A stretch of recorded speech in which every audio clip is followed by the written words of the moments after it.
이 시간 우리 함께 은혜 받으실 말씀은 출애굽기 25장 31절부터 40절입니다.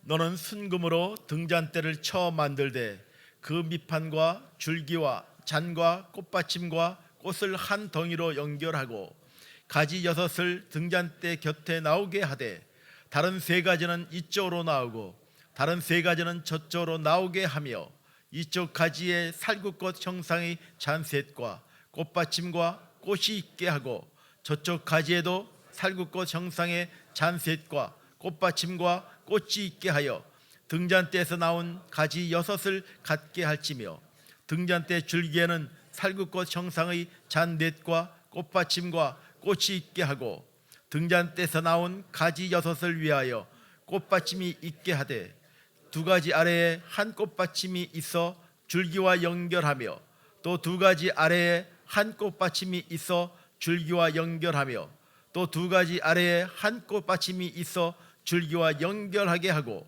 그 꽃받침과 가지를 줄기와 연결하여 전부를 순금으로 쳐 만들고 등잔 7을 만들어 그 위에 두어 앞을 비추게 하며 그 불꽃 집게와 불똥 그릇도 순금으로 만들지니 등잔대와 이 모든 기구를 순금 한 달란트로 만들되 너는 삼가 이 산에서 내게 보인 양식대로 할지니라. 아멘. 우리 예수님 사랑하시면 아멘 하시겠습니다. 우리 함께합니다. 하나님도 나를 죽기까지 사랑하십니다. 아멘. 오늘 저는 출애굽기 25장 31절로 40절 말씀을 통해서 빛을 발하는 교회, 또 말씀을 따라 사는 성도라는 제목으로 함께 은혜를 나누고자 합니다. 하나님은 출애굽을 해서 이제 시내산에 도착한 이스라엘 백성들에게 언약을 하겠느냐 묻고 그것을 통해서 언약을 맺은 후에 하나님이 거하실 성소, 성막을 만들라고 모세에게 말씀하셨습니다. 하나님은 가장 먼저 증거궤를 만들라고 하시면서 어떻게 만들어야 하는지를 말씀하셨죠. 그리고 2번째로 진설병을 두는 상을 만들라고 말씀하셨어요. 진설병이란 떡을 의미하는데 이 떡은 곧 예수님을 상징하는 것이고 또 하나님의 말씀을 상징하는 것이다 라고 그랬습니다. 하나님은 이 떡을 항상 하나님 앞에 있게 하라 라고 그랬는데 그것에 2가지 영적 의미가 있다고 했지요. 하나는 떡을 히브리어로 레헴 하파님이라고 해서 그 얼굴의 떡이다 라는 뜻인데, 얼굴이라는 단어는 성경에 보면 하나님의 아니면 어떤 사람의 인격이나 임재를 가리킬 때 사용되어져 왔다라고 그랬어요. 그래서 이 말씀은, 이 의미는 오늘날 우리에게 임마누엘의 예수님이 늘 우리와 함께 하신다, 임재하신다라는 것을 의미한다고 그랬습니다. 그리고 또 하나는 하나님으로부터 나오는 말씀으로 살라라는 뜻이라고 그랬어요. 왜냐하면 바로 앞에서 말씀드렸지만 그 떡이 예수님을 상징하기도 하지만 하나님의 말씀을 또 상징하기 때문입니다. 이제 오늘 본문 말씀은 하나님이 모세에게 등잔대를 만들라고 하시는 말씀이에요. 오늘 본문 31절 32절 말씀 다 같이 읽어보겠습니다. 너는 순금으로 등잔대를 쳐 만들되 그 밑판과 줄기와 잔과 꽃받침과 꽃을 한 덩이로 연결하고 등잔대 곁에서 나오게 하되 다른 3가지는 이쪽으로 나오고 다른 3가지는 저쪽으로 나오게 하며, 하나님은 이 등잔대를 손으로 쳐서 만들 때 오직 순금으로 만들어라. 그 밑에는 등잔대를 세울 수 있는 밑판을 만들고 그 등잔대 양 옆으로 가지처럼 뻗어 나오는 그런 할렐루야. 그렇게 나오게 줄기는 사실은 또 다른 건데 어쨌든 이 나오게 3개씩 나오게 가지를 만들라라고 하셨어요.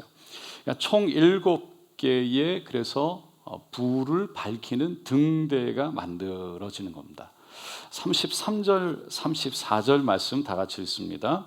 이쪽 가지에 살구꽃 형상의 잔색과 꽃 받침과 꽃이 있게 하고 저쪽 가지에도 살구꽃 형상의 잔색과 꽃 받침과 꽃이 있게 하여 등잔대에서 나온 6가지를 기획하며 등잔대 줄기에는 살구꽃 형상의 잔넥과 꽃받침과 꽃이 있게 하고 그러니까 가지에는 옆으로 뻗은 가지에는 3개의 살구꽃 모양이 있게 하고 그리고 그 위에는 꽃 받침과 꽃이 있게 하고 그 위에 불을 붙일 수 있게 해라 라는 것이죠.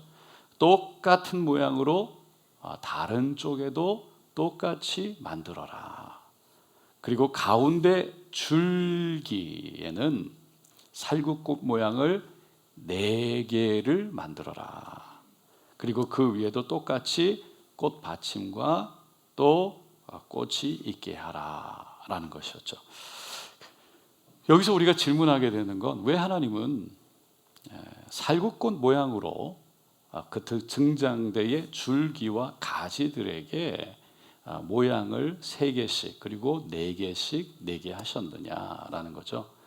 살구꽃이라고 번역된 히브리어 원어로 보면 쏴케드라는 단어로 되어 있습니다. 이 단어는 지키다, 경계하다라는 의미인 쏴카드라는 단어에서 유래한 단어입니다.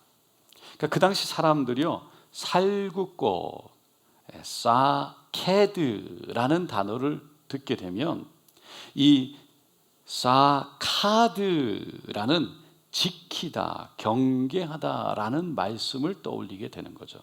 그래서 이 쏴케드, 쏴카드 두 단어가 한꺼번에 등장하는 성경 말씀이 있습니다. 예레미야 11장, 예레미야 1장 11절로 12절 말씀인데 야훼의 말씀이 또 내게 임하니라 이르시되 예레미야야 너가 무엇을 보느냐 하심에 대답하되 내가 살구나무 가지를 보나이다. 야훼께서 내게 이르시되 너가 잘 보았도다. 이는 내가 내 말을 지켜 그대로 이루려 함이라 하시니라. 그러니까 하나님은 예레미야에게 살구나무 가지, 살구꽃을 보여주신 거죠. 그 이유는 내가 하나님이 그 내 말을 지키겠다라는 것을 보여주시고 말씀하신 겁니다. 그러니까 사케드, 살구꽃 환상을 통해서 사카드, 하나님의 모든 말씀을 지키겠다라는 것을 말씀해 주셨던 거죠.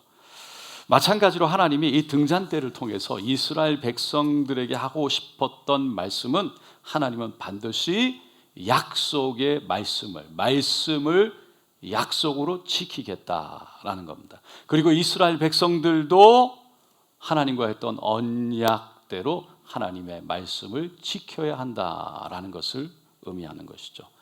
35절 말씀입니다. 다 같이 읽습니다. 등잔대에서 나온 6가지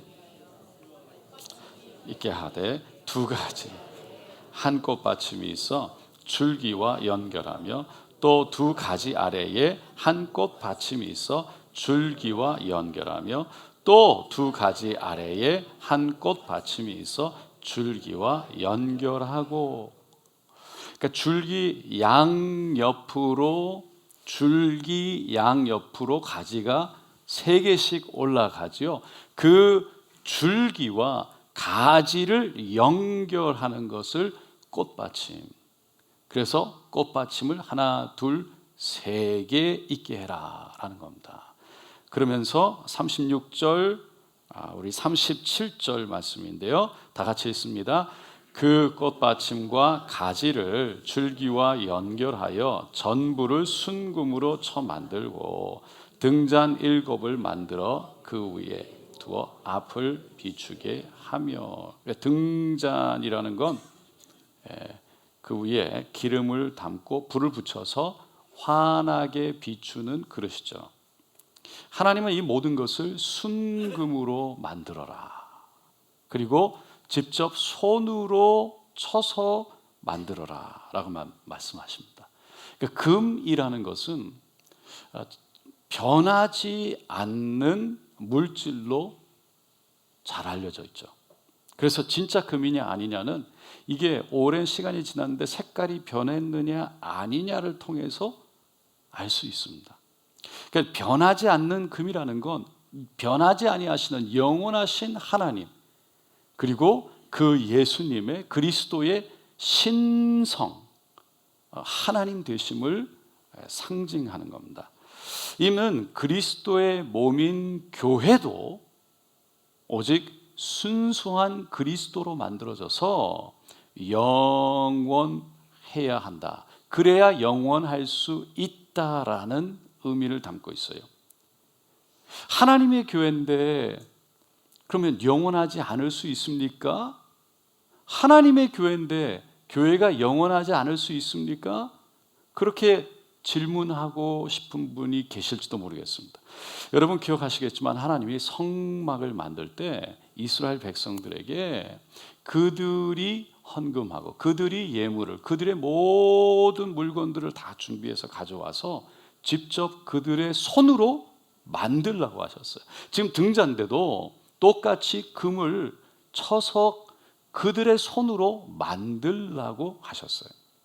마찬가지로 교회도 제가 2주 전에 우리의 손으로 만들어져야 한다고 그랬습니다. 우리의 손으로 만들어야 하는 것이라고 그랬어요. 하지만 여전히 우리의 손으로 땀을 흘리고 정말 우리가 정성과 모든 것을 쏟아 넣어서 교회를 만들지만 그것은 오직 하나님의 것이라고 했습니다.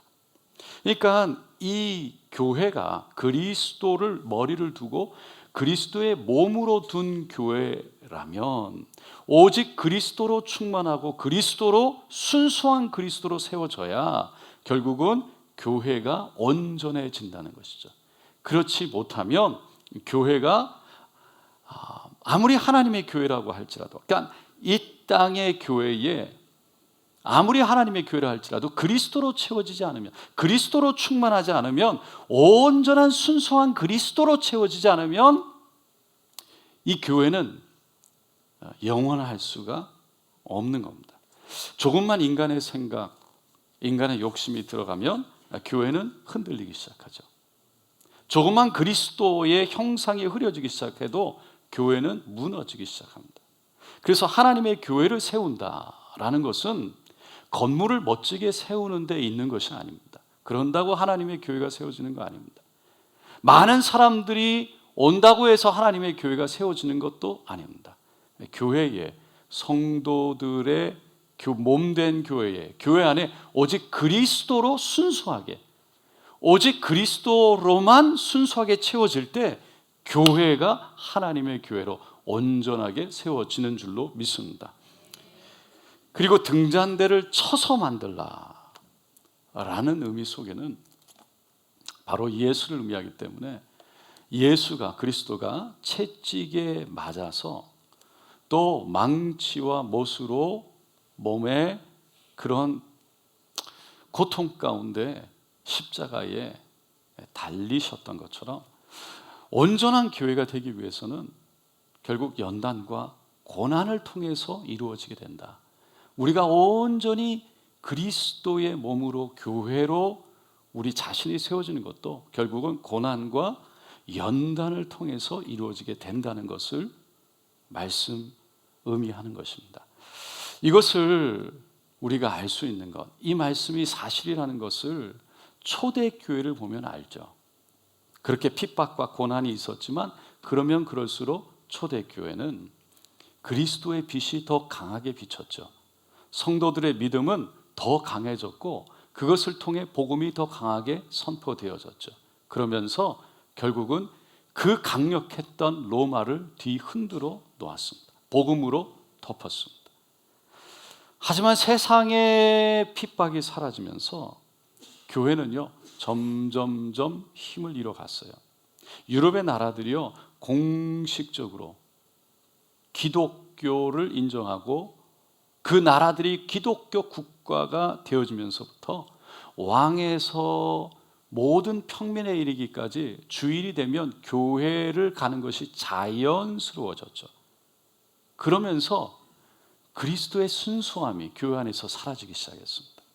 결국 핍박과 고난이 사라지니까 교회가 그 국정과 나라와 그 왕과 나라의 힘과 교회가 하나가 되어지면서 타락으로 이어지게 됐죠. 그러면서 지금의 유럽이 되어진 거죠. 여러분, 고난이 있을 때 더 그리스도로, 예수로 충만하게 되시기를 축원드립니다. 그리스도가 우리를 온전히 살리고 그리스도가 우리를 온전한 하나님의 교회로 세워 나갈 줄로 믿습니다. 이제 25장의 마지막 절입니다. 38절로 39절인데 다 같이 읽겠습니다.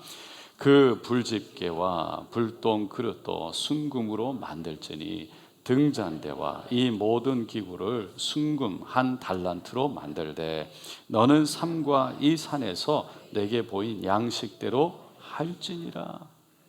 그러니까 불집게라는 건 등잔 위에 심지가 타게 되면 그 심지를 자르고 정리하는 도구였어요. 불똥 그릇이라는 건 등잔 위에 다 탄 심지를 이제 불집게로 꺼내서 그 위에 담아서 옮기게 되는 그릇을 의미했어요. 그러니까 이 두 가지 도구를 만들게 하신 이유는 성소 안이 재와 그리고 티끌들로 더러워지는 것을 방지하기 위해서입니다. 그러니까 성소를 정결하게 유지하기 위해서 이 불집게와 불똥 그릇을 다른 성물들과 동일하게 순금으로 만들게 하셨어요.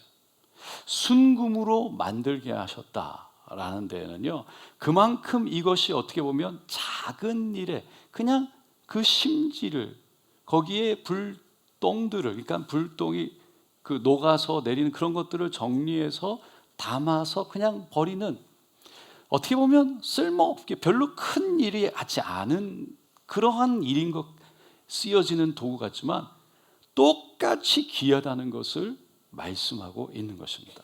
여러분, 우리 교회 안에는요 귀하지 않는 것이 없는 줄로 믿습니다. 그러니까 귀하지 않는 섬김이 없고요, 그것을 통해서 교회가 성결하여지고 깨끗하여지고 교회의 부족함이 채워지는 것이고, 귀하지 않은 직분이 없는 것이고, 귀하지 않는 성도가 없는 것입니다. 하나님은 우리가 보기에는 작은 일 같고 우리가 보기에는 개우 굉장히 미미한 것 같지만, 작은 섬김, 작은 성도 같이 보이지만 하나님에게는 모두가 다 똑같이 귀한 줄로 믿습니다. 우리 옆에 있는 분과 인사하겠습니다. 참으로 존귀하십니다.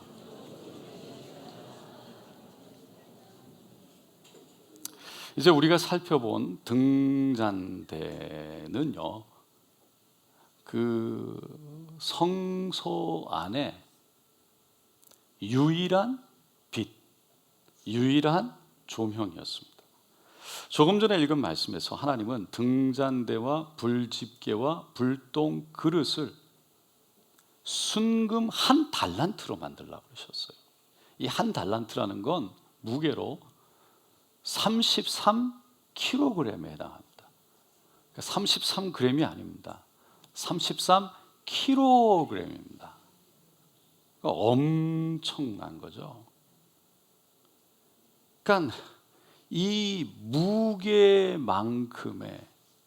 그만큼 무겁게 이 등잔대가 얼마나 중요한지를 말씀하시는 거예요. 성소 안에는 창문이 없었어요. 다 이제 다음 주에 우리가 덮개에 대해서 볼 텐데, 그 완전히 덮었기 때문에 전혀 빛이 들어오지 못합니다. 그러니까 등잔대에 불이 켜져 있어야 제사장이 들어가서 그 성소 안에서 하나님이 하라고 하신 일들을 할 수가 있었던 거죠. 하나님은 이 불을 항상 하나님 앞에서 밝히라라고 말씀하셨어요. 이 등잔대는 크게 두 가지 영적 의미가 있는데, 하나는 결국은 성령님이 빛으로 오신 빛을 밝히는 성령님이 임하시는 교회를 의미하는 것이고, 두 번째는 이 땅에 빛으로 오신 예수 그리스도를 의미하는 겁니다. 먼저 교회를 상징하는 등잔대를 우리가 생각해 보면, 요한계시록 1장 20절에 사도 요한이 환상 가운데 7 교회들을 봤는데, 그 7 금촛대를 봤는데 그 금촛대를 7 교회로 해석하는 장면이 나오죠. 그래서 하나님의 교회가 세상에서 빛을 비추는 역할을 해야 된다라는 것을 의미했습니다. 마태복음 5장 14절로 16절 말씀 다 같이 읽어보겠습니다. 너희는 세상의 빛이라. 산 위에 있는 동네가 사람이 등불을 켜서 말 아래에 두지 아니하고 등경 위에 두나니 이러므로 집안 모든 사람에게 빛이 느니라. 이같이 너희 빛이 사람 앞에 비치게 하여 그들로 너희 착한 행실을 보고 하늘에 계신 너희 아버지께 영광을 돌리게 하라. 이거는 예수님이 직접 말씀하셨던 말씀이죠. 근데 여기서 말이래요. 등불을 말 아래 두지 않는데, 말이라는 것은요, 유대인들이 곡식이나 열매, 씨앗, 기름 이런 것들을 재는 단위가 한 말, 그렇게 얘기하죠. 말이었어요. 그리고 그것을 담아내는 그릇입니다. 그러니까 등불을 켜서 그 그릇 아래에 덮어서 두는 사람은 아무도 없다는 거죠. 왜? 아무 소용이 없으니까. 그러니까 등경 위에 둔다. 등경이라는 건 이렇게 그 위에다가 둔다는 거예요. 그러니까 교회가 착한 행실로 빛을 발하면 세상 사람들이요, 그거를 덮어서 감추는 게 아니라 올려서 보여주기 때문에, 그래서 교회가 하나님께 영광을 돌리게 된다라는 겁니다. 저는 여기서 우리 교회가 이 세상에서 어떤 착한 일을 하고 있나 질문을 해봤습니다. 감사하게 지난 금요일 고등부에서 노숙자들을 위해 우리가 모아온 모든 물품들을 가지고 나갔어요. 그리고 그들에게 비가 오는데도 물품을 나누고 먹을 것을 나누고 기도를 해주면서 수고를 많이 했습니다. 두 번째로 돌아보니까 우리가 선교지를 갈 때에 힘들고 어려운 사람들에게 먹을 것을 주기도 하고 나누기도 하고, 특별히 피지에 아주 못 사는 동네 가서 발을 씻기고 아이들을 정말 깨끗이 씻겨주고 옷을 입히고 가르치는 일들을 했던 것을 기억합니다. 특별히 바누아투에서는 태풍이 와서 막 집이 날아가고 지붕이 날아가고 막 무너졌을 때 교회에서 3만 불을 모금을 하고 저희들이 가서 그곳에 꼭 필요한 다시 집을 지을 수 있는 장비들을 그래서 톱이라든지 또 여러 가지 전기톱이라든지 못이라든지 이런 것들을 잔뜩 사서 본인들이 스스로 집을 지을 수 있도록 그런 기구들을, 또 필요한 철제들을, 지붕을 사서 보내줬던 일들도 있었습니다. 너무나 감사하죠. 그리고 생각을 해보니까 금요일 날 바로 시티즌 센터에서 무슬림들이 함께 모여서 기도회를 갔죠. 그때 저희들이 건너편에 있는 주차장을 무상으로 열어서 사람들이 차를 세울 수 있도록 해줬어요. 근데 놀라운 것은 이 치스윅 로드에 우리 주차장보다 더 큰 빈 땅이 하나 있는데 그 땅을 누가 가지고 있냐면 무슬림에서, 그러니까 이슬람에서 운영하는 무슬림 사람들이 운영하는 구호 단체인 겁니다. 그래서 무슬림들이 헌금을 해서 그 이슬람 구호 단체를 통해 여러 군데 힘든 사람들에게 돈을 보내더라고요. 근데 그것이 안타깝게 무슬림들로 사람들을 전도하고 무슬림 되게 하는 거죠. 이슬람을 전도하는 거예요. 어쨌든 그 땅을 그 주인들과 연락을 했더니요, 우리가 앞에 있는 땅을 그 사람들에게 무상으로 쓸 수 있게 했더니 저 땅을 저희들에게 똑같이 주일날 무상으로 쓸 수 있도록 허락을 해줬어요. 할렐루야. 여러분, 물론 지금 아직 저 땅이 잔디로 쌓여 있고 또 우리가 아직은 좀 조심해서 써야 되는 상황이지만 완전히 오픈할 수는 없지만 중요한 것은요, 우리가 이 땅에 복이 되면 이 땅 사람들도 우리를 보고 결국은 착한 행실을 보고 우리에게 복이 되어진다는 것입니다. 그리고 우리가 믿는 하나님이 아름답게 세워진다는 것입니다. 여러분, 네 번째로 생각을 해보니까 구제비를 교회에서 늘 준비하고 있습니다. 그런데 많은 분들에게 작은 도움을 우리가 드리는데 대부분 교회 안인 성도님들 중심으로 드리고 있죠. 그런데 오늘 말씀을 보니까 교회 안에서만 착한 행실이 아니라 세상에서 착한 행실을 말씀하고 있어요. 그러니까 우리 교회가 교회 안에서만이 아니라 세상에서 예수 믿는 사람들은 이렇다라는 것을 보여주는 착한 행실을 통해서 수많은 사람들이 우리 안에 계신 하나님을 보고 하나님께 영광을 돌리게 된다는 것입니다. 여러분, 우리 교회가 하나님께 영광이 되기를 예수님의 이름으로 축원드립니다. 둘째로 이 땅에 빛으로 오신 예수님을 상징하는 등잔대의 의미에 대해서, 예수님을 상징하는 등잔대의 의미에 대해 생각을 해보면 등잔대에 빛이 있어야 제사장이 성소 안에 들어가서 하나님 앞으로 나갈 수 있었다고 그랬습니다. 마찬가지로 우리도 예수님의 빛이 있어야 우리 삶 속에 그 예수 빛을 통해서, 예수를 통해서 하나님 앞에 나아갈 수 있는 줄로 믿습니다. 지난주에도 말씀을 잠깐 드렸지만 요한복음 1장 1절에 태초에 말씀이 계시니라, 이 말씀이 하나님과 함께 계셨으니 이 말씀은 곧 하나님이시니라. 그리고 14절에 다 같이 읽습니다.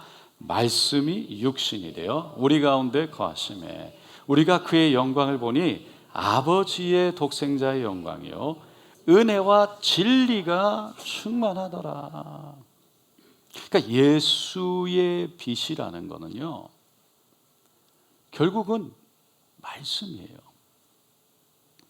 그러니까 우리가 예수를 통해서 하나님 앞에 나아간다는 건 말씀으로 오신 예수를 통해서 하나님 앞에 나아가는 것을 의미하는 거죠. 이게 실질적인 거예요. 우리가 날마다 삶 속에서 어떻게 하나님 앞에 더 가까이 나아가는가. 그래서 시편 기자가 시편 119편 105절, 우리가 잘 아는 말씀이죠. 다 같이 읽겠습니다. 주의 말씀은 내 발의 등이요 내 길의 빛이니이다.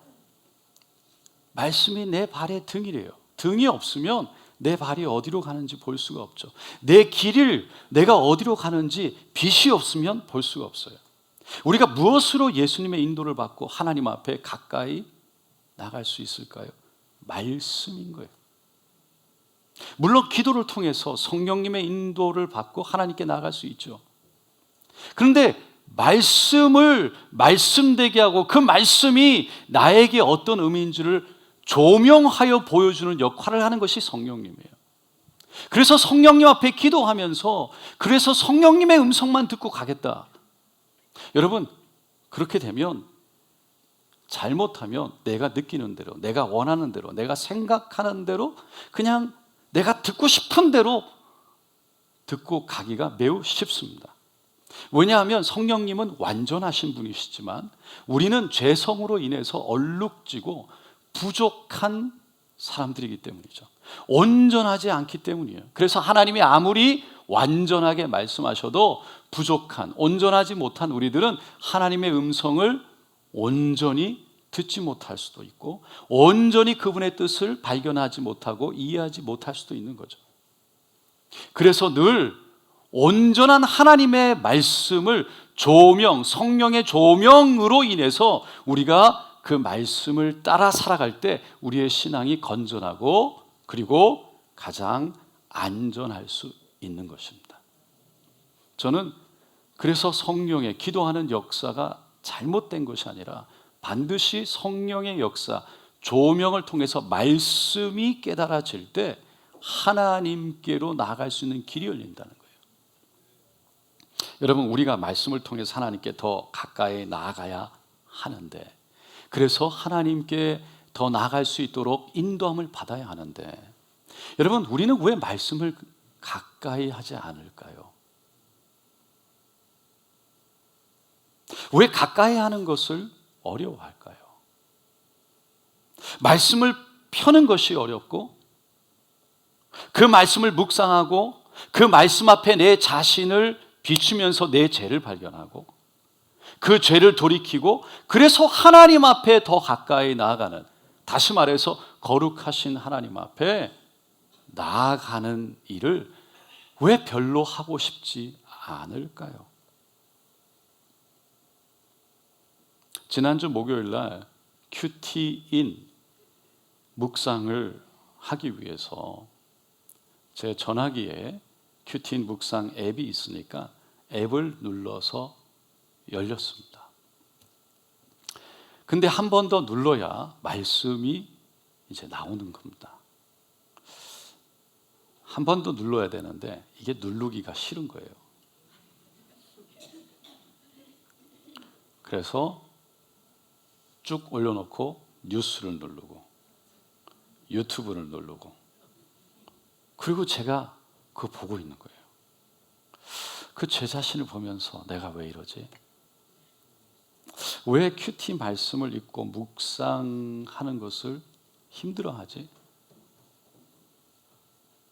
그러는데 지난주 말씀이 생각났죠. 지난주에 제가 예배를 드리고 성경을 읽고 섬김을 해서 신앙생활하는 것이 왠지 모르게 싫어지고 있다면 그건 나도 모르게 그런 것들이 일이 되었을 가능성이 매우 높다라고 그랬어요. 왜냐하면 사람은 일하는 거 싫어하기 때문에. 일하는 걸 좋아한다는 건 그 일이 좋은 거죠. 그러니까 그 말씀을 읽는 거, 그게 일이 되어버리면 싫은 거죠. 근데 그 말씀 자체가 좋은 거. 다시 말해서 예수가 좋아야 돼. 그러니까 예수를 사랑해야 된다라고 제가 강력하게 말씀을 드렸어요. 저는 매주 수요일이면 요즘에 이제 고린도 전서를 쭉 함께 보고 있습니다. 그래서 1장부터 3장까지 이제 끝냈고 지금 수요일이면은 신약을 다 끝냈어요. 다 끝내고 이제 고린도전서, 고린도후서를 안 했더라고요. 그래서 제가 지금 고린도전서, 후서를 쭉 해나가고 있는데 4장을 들어갔습니다. 그러니까 매주 그날 말씀, 수요일 날 전할 말씀을 늘 미리 이렇게 좀 읽고 묵상하고 설교 준비를 해야 합니다. 금요 베델 기도에서는 예수님이 이 땅에 행하셨던 35가지 기적들을 지금 쭉 가고 있는데 25개의 기적들을 이미 지나갔어요. 그러니까 그 말씀을 위해서는 미리 또 그 말씀을 읽고 묵상하면서 주님께서 나에게 또 우리 교회에 주시는 말씀을 이렇게 우리 교회에 주시는 말씀이 뭔가 이렇게 묵상하면서 설교 준비를 해야 합니다. 주일이 되면 1부, 2부 예배 말씀과 3부 예배 말씀이 달라요. 그래서 3부 예배 말씀을 미리 주중에 다 준비를 해놔야 되죠. 그래서 보통 수요일 전에 준비해 놓습니다. 그러면 수목금은 최소한 주일 예배를 설교 준비를 할 수 있으니까요. 그리고 마지막 주가 되면 영어 예배에 가서 말씀을 전합니다. 그거는 아주 한 2주 이상 걸립니다. 할렐루야. 이 영어로 오래간만에 늘 한 달에 한 번 이거 한다는 게 어렵더라고요. 그래서 미리 이미 사실은 다음 주에 할 설교를 제가 준비를 했는데 기도하는 가운데 이 말씀이 아니어서 버렸어요. 다시 준비해야 돼요, 이번 주에. 그리고 각종 기도 모임들, 기도원도 가야 되고, 또 뭐 신방도 가야 되고, 뭐 여러 가지 말씀들을 늘 준비를 해야 되죠. 그러니까 늘 말씀과 씨름하는 거죠. 주로 말씀을 씨름하는 이유는 설교를 준비하기 위해서, 설교 말씀을 준비하기 위해서. 그러다 보니까 저도 모르게 성경을 피는데 그게 저에게는 일이 되어져 버린 것 같아요. 제가 이것 때문에 이미 여러 번 고민하고 회개하고 다시 제 마음을 새롭게 하면서 말씀을, 근데 저에게 주시는 말씀과 교회에 주시는 말씀이 다르거든요. 저에게 개인적으로 주시는 말씀을 교회에 전할 수는 없어요. 그런데 넘어지고 제 개인적으로 주시는 말씀을 구하는 게 아니고 교회에 주시는 말씀을 구하다 보니까 제 개인적으로 이 말씀이 오는 것을, 구하는 것을 여러 가지 핑계로 그것을 찾으려고 말씀을 펴고 묵상하고 개인적으로 해왔지만 또 안 되고 넘어지고 또 다시 마음을 새롭게 하고 피고 그래도 또 넘어지고 멀리하고 이게 반복되어져 왔어요. 그러면서도 여전히 성경을 제 개인에게 하나님이 주시는 말씀, 제 영혼에게 주시는 말씀을 구하려고 펴왔죠. 근데 여전히 이것은 저에게 개인적으로 큰 기도 제목입니다. 여러분 혹시 여러분 가운데 말씀을 피는 것이 일이 되어졌습니까? 하나님을 섬기는 것이 일이 되어졌습니까? 그래서 꼭 해야 된다. 그러니까 제가 이거를 묵상을 해서 올리거든요. 우리 교육자들과 또 갔다 왔던 분들, 큐티인, 또 우리 구역장 리더했던 분들, 여러 방에다가 올리는데 제가 안 하는 거예요. 해야 된다고 생각하니까. 그래서 그 일이 되어져 버린 거죠. 여러분 주중에, 아니 주말에, 주일에 교회에 와서 예배는 드리는 건 괜찮은데 말씀을 듣는 건 좋은데 주중에 성경을 피는 것이 어렵습니까? 그 말씀을 읽고 하나님이 나에게 주시는 말씀을 통해서 내 발의 등이고 내 길의 빛이라고 그 말씀을 쫓아 살기를 원한다고, 말씀을 따라 살기를 원한다고 고백하며 말씀을 사모해서 여는 것이 어렵습니까? 여러분 성경에 보면요 그런 사람들의 이야기가 많이 나와요. 예수님이 당시 종교 지도자들을 향해서 이렇게 말씀하셨어요. 요한복음 5장에 보니까 39절로 42절인데 다 같이 읽겠습니다. 너희가 성경에서 영생을 얻는 줄 생각하고 성경을 연구하거니와 이 성경이 곧 내게 대하여 증언하는 것이니라. 그러나 너희가 영생을 얻기 위하여 내게 오기를 원하지 아니하는도다. 나는 사람에게서 영광을 취하지 아니하도다. 다만 하나님을 사랑하는 것이 너희 속에 없음을 알았노라. 이스라엘 종교 지도자들, 말씀을 안다고 자부했던 사람들, 나 신앙이 있다고, 나 하나님 안다고, 나 하나님 믿는다고 자부하고 말씀을 연구했던 자들, 그들 향해서 예수님은 너희 안에 하나님을 사랑하는 사랑이 없는 것을 내가 알았노라. 이사야 선지자도 이사야서 29장 13절에 이렇게 말씀하셨어요. 다 같이 읽겠습니다. 주께서 이르시되 이 백성이 입으로는 나를 가까이하며 입술로는 나를 공경하나 그들의 마음은 내게서 멀리 떠났나니 그들이 나를 경외함은 사람의 계명으로. 그냥 말씀을 사람의 말로 받았어요. 입술로는 하나님을 공경합니다, 하나님을 사랑합니다 라고 말하지만 그들의 마음은 하나님에서 떠났다는 거죠.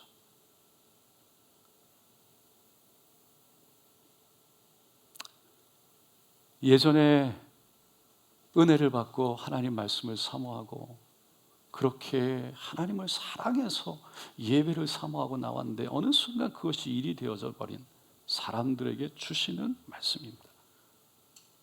예레미야 6장 10절입니다. 다 같이 읽겠습니다. 내가 누구에게 말하며 누구에게 경책하여 듣게 할꼬 보라 귀가 할례를 받지 못하였으므로 듣지 못하는도다. 보라 야훼의 말씀을 그들이 자신들의 욕으로 여기고 이를 즐겨하지 아니하니. 하나님의 말씀을 욕으로 부담스러워하고 듣기 싫어하는, 즐겨하지 않는다는 것. 그냥 들어도 그냥 나가는 거죠. 하나님의 말씀을 하나님의 말씀으로 여기지 않습니다. 그런 백성들을 향해서 하나님이 이렇게 말씀한다고 예레미야 선지자가 하나님이 주신 말씀을 하나님이 이렇게 말씀하신다고 예레미야 6장에 가면 하나님이 말씀하신 내용을 예레미야 선지자가 적어놓은 거죠. 끝으로 아모스 선지자도 말씀을 계속해서 듣기 싫어했던 이스라엘 백성들에게 이렇게 외쳤어요. 아모스 8장입니다. 다 같이 읽습니다. 주 야훼의 말씀이니라. 보라 날이 이를지니라. 내가 기근을 땅에 보내리니 양식이 없어 주림이 아니요 물이 없어 가람이 아니요 야훼의 말씀을 듣지 못한 기간이라. 사람이 이 바다에서 저 바다까지 북쪽에서 동쪽까지 비틀거리며 야훼의 말씀을 구하려고 돌아다녀도 얻지 못하리니 그날에 아름다운 처녀와 젊은 남자가 다 갈아여 쓰러지리라. 말씀을 사모하지 않던 이스라엘 백성들에게 말씀을 가르칠 선지자를 보내지 않아서 영적 기갈에 빠지게 하겠다라는 하나님의 경고의 말씀입니다. 요즘에 제가 지금 밑에 돋보기인데 할렐루야 밑에 자꾸 나빠지더라고요. 눈이 좀 많이 이렇게 사실 안경을 써도 좀 잘 안 보이기도 하지만 아른아른. 제가 어렸을 때 저희 아버님이 눈이 자꾸 아른아른 거린다, 어른어른 거린다. 그게 무슨 말인지 몰랐어요. 근데 자꾸 어른 아른아른 거려요. 할렐루야. 제가 그러면서 어른들이 눈이 나빠지기 전에 말씀을 많이 읽어라 라고 하셨던 말씀들이요 저에게 새롭게 다가옵니다. 읽고 싶어도 읽지 못하는 때가 와서 그래서 어쩔 수 없이 그냥 듣는 분들이 많죠. 결국은 듣고 싶어도 말씀을 알고 싶어도 말씀을 따라 내 영혼이 말씀으로 그리스도로 충만하고 싶어도 그러지 못할 때가 온다는 겁니다. 그래서 영적으로 기갈되어져서 하나님 앞에 나갈 수가 없는 거예요. 믿음이 우리가 만드는 겁니까? 하나님이 주시는 것이에요. 그런데 그 믿음은 들음에서 나고 그 들음은 하나님의 말씀으로 말미암는 것입니다. 여러분, 하나님이 세 번째로 만들라고 하신 등잔대를 통해서 얻어지는 영적 의미. 첫째로 교회가 세상에서 빛이 되어져서 착한 일을 해야 된다는 것이고, 두 번째로 육신의 몸을 입고 이 땅에 오신 예수, 빛으로 오신 예수를 의미하기 때문에 그 예수를 통해서 하나님 앞에 가까이 나아간다는 것은 바로 말씀을 통해서 하나님 앞에 날마다 주님을 따라가는 것을 의미한다는 것입니다. 그러기 위해서는 예수를 더 사랑해야 한다는 것입니다. 사랑하는 성도 여러분, 오직 예수를 더 사랑하는 저와 여러분 되시기를, 더욱 사랑하는 저와 여러분 되시기를 예수님의 이름으로 축원드립니다. 기도하겠습니다.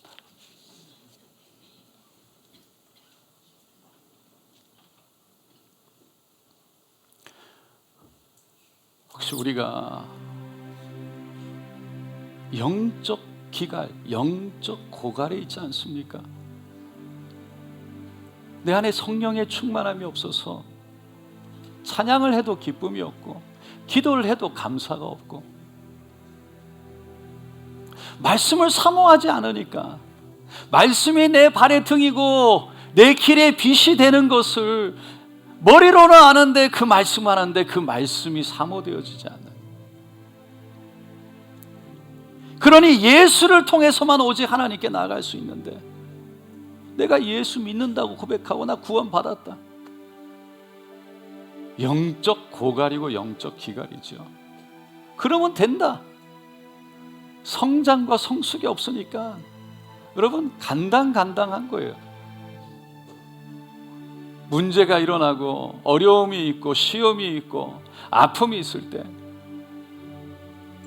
정말 믿음이 무엇인지를 몰라서 어디로 가야 될지 모르고 어떻게 해야 될지 몰라 죄를 짓거나 하나님을 대적하거나 아니면 믿음이 버려져서 떠날 수가 있습니다. 그런 사람들을 너무 많이 보죠. 쉽게 봅니다. 정말 하나님의 뜻이 무엇인지를 몰라서 너무 쉽게 말하고 쉽게 행하죠.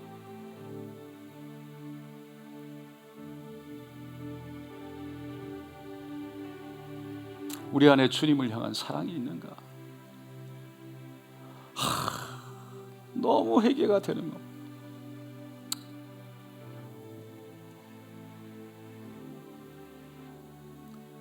제가 오늘 이렇게 고백하는 건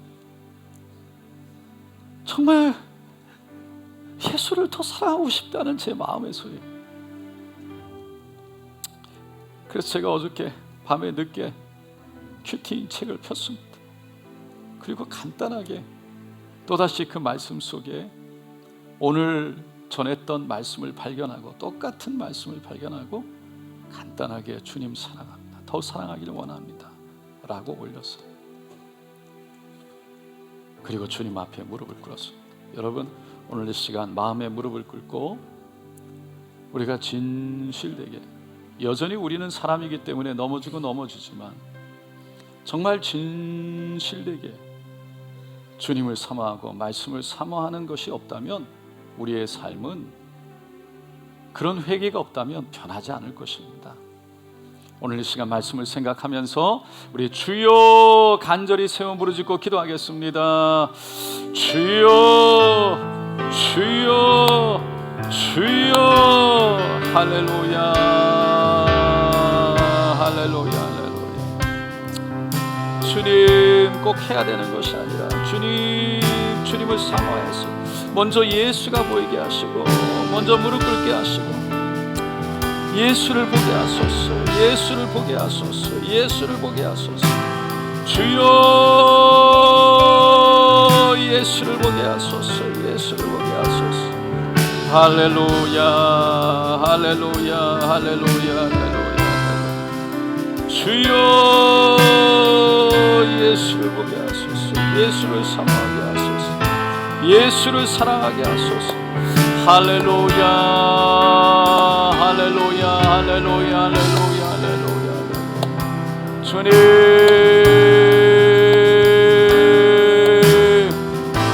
주님 할렐루야 할렐루야. 제 마음을 붙드소서. 다시 일어나게 하소서.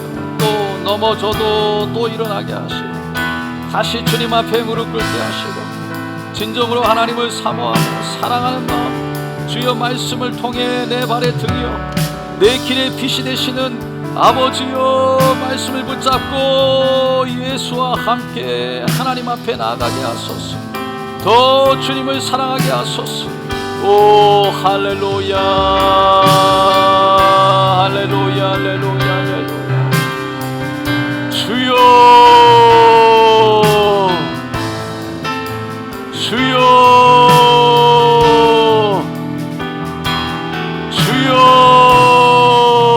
도와주시옵소서, 도와주시옵소서, 도와주시옵소서, 도와주시옵소서. 할렐루야. 하나님 말씀을 우리가 대할 때 성령님 환희하고 인정하고 모셔드려서 그 말씀을 통해서 나에게 주시는 말씀이 무엇인지 성령님 조명하시고 가르치시고 인도하여 달라고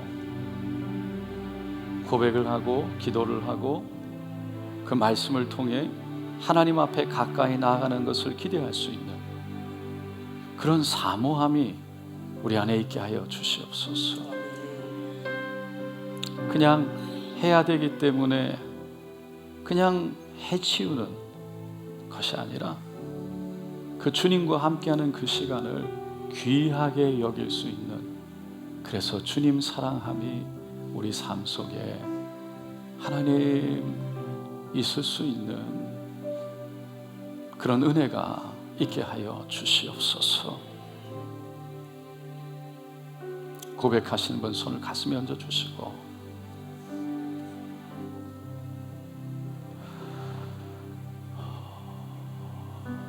믿음으로 아픈 곳에도 손을 얹고 기도하겠습니다. 성령님 환희하고 인정하고 모셔드립니다. 이 자리에 임재하여 주셔서 우리 마음에 임재하시고 말씀하여 주시고 우리의 마음을 터치하여 주셔서 성령님 다시 한번 일어나게 하시고 다시 한번 주님을 사모하게 하시고 주여 우리가 하나님 앞으로 더 가까이 나아가기를 원하는 그런 온전한 사모함 가운데 그 길이 하나님 예배 속에 찬양 속에 말씀 속에 그 하나님의 말씀 안에 있는 것을 알게 하여 주셔서 하나님 우리가 그 말씀을 통해 주님과 동행하며 하나님을 대면하게 하여 주시옵소서. 하나님 우리를 도와주시옵소서. 그래서 정말 내 발걸음을 인도하여 주시고 가는 길이 그 하나님의 빛, 말씀의 빛으로 밝혀주셔서 어디로 가야 될지, 어디가 낭떠러진지, 어디가 돌밭인지, 어디가 위험인지 알게 하여 주셔서 어디가 죄악인지, 어디가 가지 말아야 되는 길인지를 알게 하여 주셔서 주님 하나님의 길로 인도함을 얻게 하여 주시옵소서. 하나님 우리의 삶이 말씀의 테두리 안에 하나님 지켜지고 보하여 주시고 그 말씀의 약속이 그 살구꽃을 통해서 약속되어 주셨던 것처럼 하나님 우리의 삶 속에 지켜지고 드러나고 보여지게 하여 주시옵소서. 이 시간 예수 그리스도의 이름으로 명하노라.